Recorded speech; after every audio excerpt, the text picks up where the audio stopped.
At the beginning of this month, a jury awarded a Dripping Springs family $23.2 million. The Ballards suffered illnesses because of toxic mold in their house.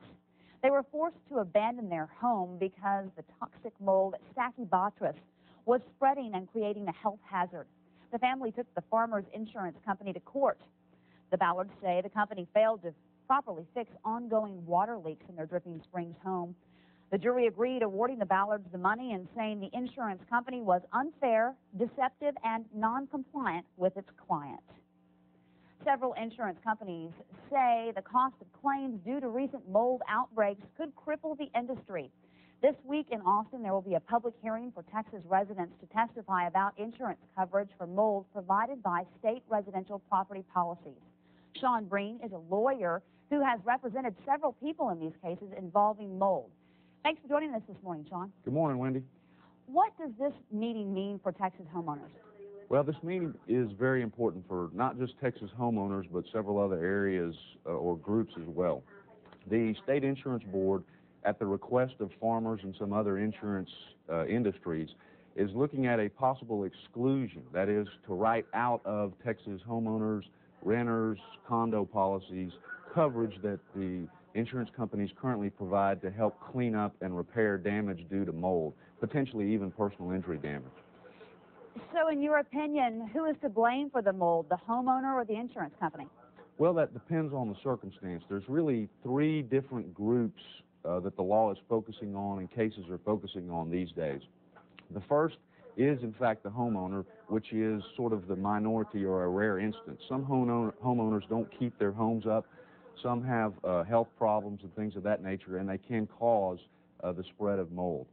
The two main groups that are the targets of lawsuits these days and typically sort of at fault for the crisis that we're seeing are, one, poor workmanship by people who build homes and apartments that lead to water problems, which is where the mold really just grows exponentially.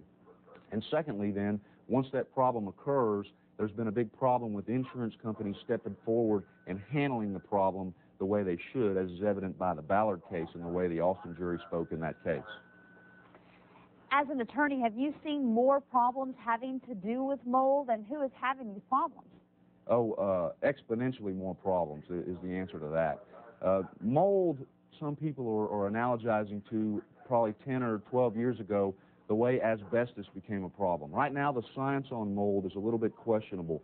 In the Ballard case, as a matter of fact, what the jury was considering there wasn't really the health problems per se of the family, but the property damage problems. The science is still out a little bit, but what we're seeing is it's very analogous to the asbestos-type cases, and we predict that there's going to be a huge outbreak of lawsuits to try to compensate people for essentially what's going to be a huge health risk, we think. Sean, can you tell me, if I'm a homeowner and I'm concerned about the possibility of mold in my home, what do you actually think I could get out of these meetings this week? Sure. Several things, Wendy. First of all, this meeting has created such a huge public interest that when it was announced by farmers that they were going to try to write this out of policies, the hue and cry from the public was amazing. I've seen the file down at the insurance board. It is several inches thick with emails that have come back in. It's so big, in fact, that they moved it to the LBJ auditorium here in town and created hearings down in Corpus Christi and Houston, too. The thing the public needs to get out of these hearings are they need to make their voices known. Insurance companies and the insurance board call for comments by people, and if homeowners don't want this coverage written out, which is the overwhelming response, then they need to either email, call, or show up at the hearings and let their voice be heard. Sean Breen, we appreciate you coming in this morning. Have a great Sunday. My pleasure, Wendy. Thank you.